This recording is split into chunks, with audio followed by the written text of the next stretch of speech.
باطله وکړو نو الله پې آفرین او شابسي وویل. نو په هغه عالم او په آفرین او شابسي دی چې ملک یې د بدعاتو خامخا وکړي او د رسوماتو رد وکړي او دا ټول د خپل کور نه کېږي. خپل کور نه به شروع کړي. پردي مړي کې خو هر سړی تکړه دی او په پردي واده کې هر څوک تکړه دی. او په کار دا ده چې رسومات هم د خپل کور نه ختم کړي او بدعات هم د خپل کور نه ختم کړي. موږ چې رالو نو په هر ځای کې وه حیله اسقاط مروجه کېده او تاسو ته ما ویلي وو عراق کې نو د دې ختمېدل ډېر ګران نو موږ به د دغه هیلې رد کوو. ردي بدعات کې ما 30 نسخانونه د هغې ذکر کړي دي. خو دا بله خبره چې جنازه به وشوله نو پیسې به یې غریب وله ورکولې وایي زه قبض به پرې نه کوم او فدیه به ورکړو. نو په دغه وخت کې دا تقسیم کول دا هم اجرای شریعت ډېر ګران دي. نو دا ډېره ګرانه وه.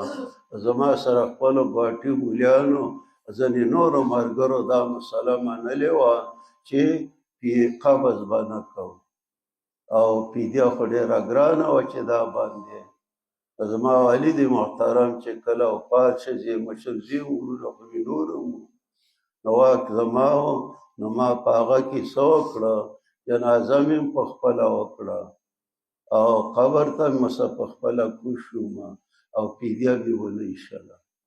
نو دا ما ختمه نو ډېره ګرانه وه کنه.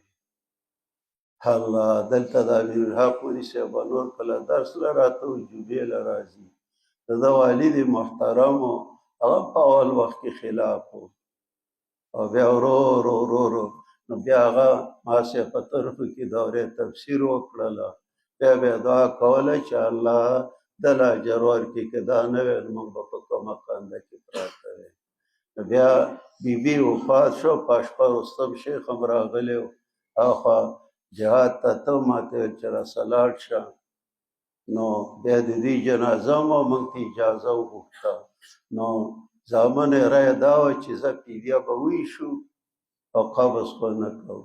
هغه ورته وویلې زما د والي صاحب یارانه وه دوستانه وه او ویل چې دا جبار هر څنګه چې دی که غټ دی او که وړوکی دی خو دا نن سبا زموږ د ګواټي مولیانو عالم دی او هغه ته پلار ښه ګران و هغه دا قصه ختمه کړې ده بس تاسو او ورشئ جومات کې ډېر طلبا دي چې څونه فدیه وله ورکوئ ورې کوئ خو دا د هدیرې یې شپه کوئ الله دې اجر ورکړي.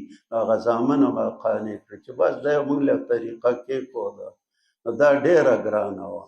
نو په دې وجه باندې آفرین او شابه صاحبه په هغه چا وی چې ملک یې د شرکیاتو رد وکړي او دارنګه د بدعاتو رد وکړي او د رسوماتو او چې آفرین شابه صاحب پې نه وی نو بیا دله کوږ لرګی په کار دی چې په ډانګو دې خلک ووایي ولې ځکه دا خو ستا یو محسن دی او نن سبا بس 2 ټکي لانې ویلې اسمان ته ګوري او بیا به په تا ځان غټ حساب وایي څه دنیا دې ورانه کړې. الله